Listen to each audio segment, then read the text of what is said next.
오늘 우리에게 주신 하나님의 말씀 보도록 하겠습니다. 창세기 27장 41절로 46절까지의 말씀입니다. 생명의 샘가 3월 19일 수요일 말씀, 내 아우 야곱을 죽이리라. 함께 읽겠습니다. 그의 아버지가 야곱에게 축복한 그 축복으로 말미암아 에서가 야곱을 미워하여 심중에 이르기를 아버지를 곡할 때가 가까웠은즉 내가 내 아우 야곱을 죽이리라 하였더니 맏아들 에서의 이 말이 리브가에게 들리매 이에 사람을 보내어 작은 아들 야곱을 불러 그에게 이르되 내 형 에서가 너를 죽여 그 한을 풀려 하니 내 아들아 내 말을 따라 일어나 하란으로 가서 내 오라버니 라반에게로 피신하여 내 형의 노가 풀리기까지 몇 달 동안 그와 함께 거주하라. 내 형의 분노가 풀려 내가 자기에게 행한 것을 잊어버리거든 내가 곧 사람을 보내어 너를 거기서 불러오리라. 어찌 하루에 너희 둘을 이르랴. 리브가가 이삭에게 이르되 내가 햇사람의 딸들로 말미암아 내 삶이 싫어졌거늘 야곱이 만일 이 땅의 딸들 곧 그들과 같은 햇사람의 딸들 중에서 아내를 맞이하면 내 삶이 내게 무슨 재미가 있으리까. 아멘. 사단 났어요. 리브가와 야곱이 그 남편을 그리고 큰아들을 그리고 야곱 편에서는 아버지를 그리고 자기의 형을 속여 장자의 축복을 받게 되어진 거죠. 결과는 하나님의 뜻을 이룬 거예요. 왜? 하나님께서 그 두 아들이 태어날 때 작은 자, 큰 자가 작은 자를 섬기게 될 것이다. 이 말씀을 기도하는 이삭에게 들려주셨고 그 말씀을 리브가도 안 거예요. 그래서 하나님의 뜻은 뭐예요? 큰 자가 작은 자를 섬기게 되어지는. 그래서 결과적으로는 하나님의 뜻은 야곱이 축복을 받는 거예요. 하나님의 축복. 그리고 그 아버지 이삭의 축복을 받는 게 하나님의 뜻이에요. 그런데 문제는 무엇이냐? 하나님의 뜻을 이루어 드리는데 수단과 방법을 가리지 않고 했다는 것이 문제가 된 것이죠. 하나님의 뜻이 야곱에게 축복하는 것이라고 해서 그 과정과 방법을 사람의 뜻을 통하여서 하나님의 뜻을 이룬 것은 합당하지 않다 하는 거죠. 왜? 우리가 오해하고 실수할 때가 있습니다. 선택을 할 때. 그때에는 대부분 하나님의 뜻을 이루어야 한다고 하는 것에 대해서 그 결과가 하나님의 뜻이어야 된다고 하는 것 때문에 그 과정을 합리화하려고 하는 때가 있어요. 예를 들자면 이런 거죠. 가령 교회가 뭔가를 결정해야 되는데 교회가 유익한 것이 하나님의 뜻이잖아요. 손해를 보는 것보다. 그렇기 때문에 근데 이게 정직하게 하면 손해 볼 것 같아. 그래서 약간의 편법과 약간의 거짓말을 섞는 거죠. 그래서 교회가 유익을 얻는 방향으로 한다면 이것이 옳은 것입니까? 그런 것입니까? 이게 이성적으로는 당장에 이런 일이 걸린다면 교회가 유익이 되어지는 것을 선택해야 하나님의 뜻이다 라고 하는 마음이 들어요. 그렇지 않고 이게 거기에 마음이 다 가 있지 않으면은 당연히 결과와 과정이 온전해야죠. 이런 생각이 든단 말이죠. 근데 막상 이것이 교인들의 그러한 마음이 교회의 유익을 쏠리게 되어지면은 그 과정까지도 이거는 조금 하면서 이 정도는 뭐 잘못된 게 아니다 하여서 이렇게 유익의 방향으로 하려고 하는 경향이 있어요. 그러면 또 이런 경우는 어떻습니까? 이 사람이 꼭 그 교회 나와야 돼요. 전도가 되어져야 돼요. 막 기도도 했어요. 그런데 이 사람이 무엇인가 우리가 조금 그 사람을 속여야 이 사람이 이런 거 있잖아요. 하여간 정확하게 모르겠는데 너무 이게 몰입이 되다 보면 영혼구원에 대해서 그 사람을 좀 속인다던가 방법에 있어서 온당치 않는 방법을 택하여서 이 사람이 어찌하든지 구원을 받는다면 이게 옳은 것이 아니냐. 그래서 그 온당한 방법을 온당한 방법까지도 과정까지도 취한다면 이 사람이 교회를 안 나올 수도 있어. 못 나올 수도 있어. 그렇기 때문에 좀 약간의 거짓말을 좀 가미해서 오게 하는 것. 일단 오게 하는 것. 그래서 그가 구원을 받는 것. 이것이 중요한 것이 아니냐. 이렇게 해서 좀 거짓말을 친다면 방법을 조금 왜곡시킨다면 어떤 것을 선택하겠느냐라는 거죠. 그러면 또 사람마다 또 이렇게 갈리겠죠. 뭐 그러한 예는 많이 있습니다. 그 자기 사업을 하면서 직장 생활을 하면서 이 결과가 좋게 하기 위해서 조금 편법과 조금 뭔가 구부러지게 결정을 하면 이 결과가 좋다면 나중에 내가 이 얻은 것으로 헌금을 많이 하면 되지 않겠느냐, 혹은 11조를 그 교회에 큰 유익을 끼치면 되지 않겠느냐, 이런 나름대로의 선한 의도를 가지고 방법을 조금 왜곡시킨다면 그래도 뭐 하나님께서 눈 감아주시지 않겠느냐, 이런 생각을 할 수 있어요. 지금 리브가도 그런 생각에 빠져 있는 것 같아요. 그래서 지금 이삭이 눈이 어두워가지고, 눈이 어두웠는지 영적인 것까지 어두워졌는지, 분명히 하나님께서 큰 자가 작은 자를 섬기게 될 것이라고 말씀하셨는데, 예언을 하셨는데, 아니 그런 것은 까맣게 잃어버리고 자기가 에서를 사랑한다고 에서가 지금 이방 여인과 2명이나 햇사람과 결혼을 했고, 또한 그 하는 짓이 온당치 않단 말이죠. 그런데도 사냥을 해서 고기를 잡아 그거를 식사하는 것을 좋아하는 이삭이, 너 그 사냥한 고기로 나한테 이렇게 음식을 줄 때 내가 그때 기쁜 마음으로 축복하겠다, 이렇게 하니 이게 망령이 그러나 싶어가지고 지금 작은 아들 야곱에게 아버지를 속여서라도 그 축복을 받아라, 이렇게 한 것이죠.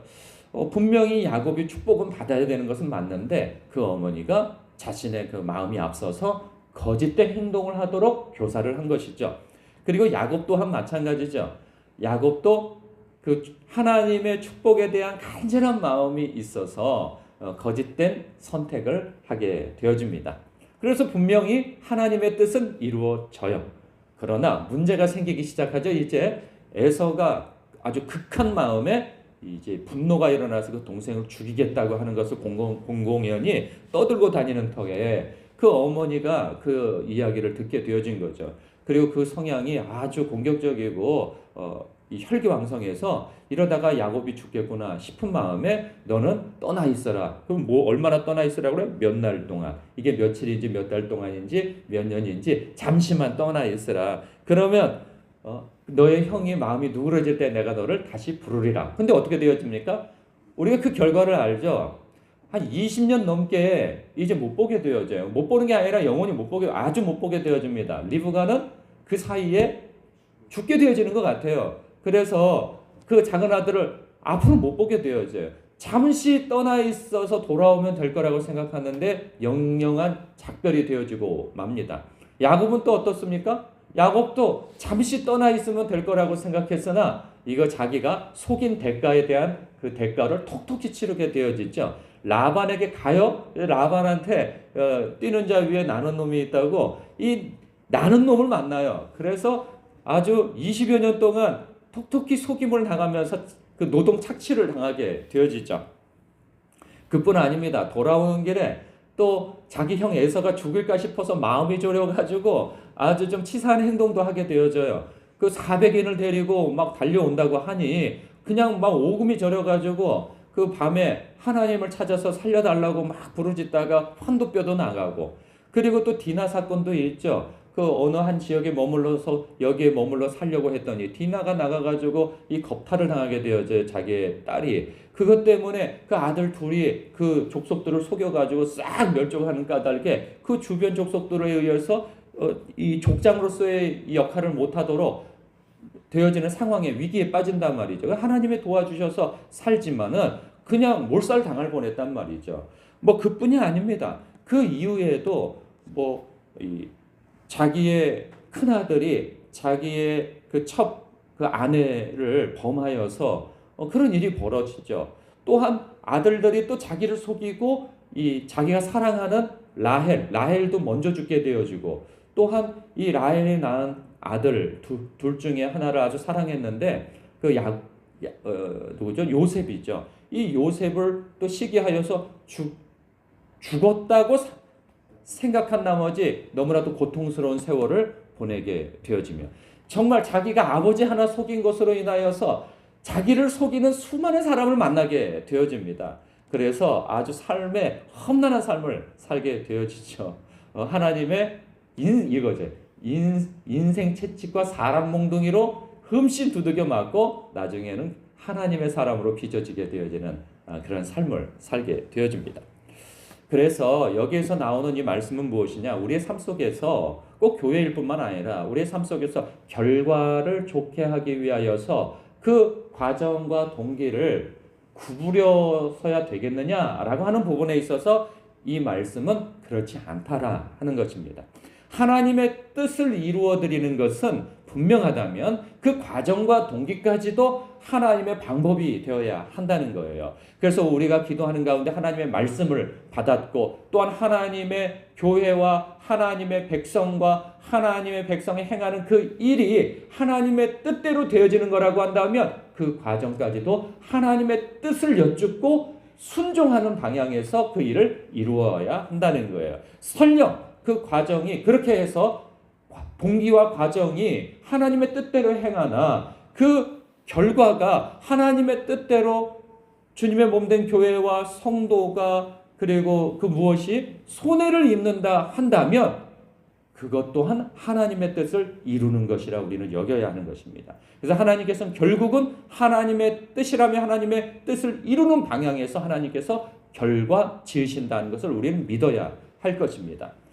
그 결과는 하나님께 맡겨드리고 우리는 그 과정에서 하나님의 뜻대로 순종하는 그 일에 우리는 훈련되어져야 돼요. 이게 막상 이게 이권과 결부되어지게 되어지면 우리는 실제로 그 앞에서 강한 사람이 못 됩니다. 믿음이 구부러질 수 있는 일이 많아요. 저도 그런 생각을 많이 합니다. 목회를 하다 보면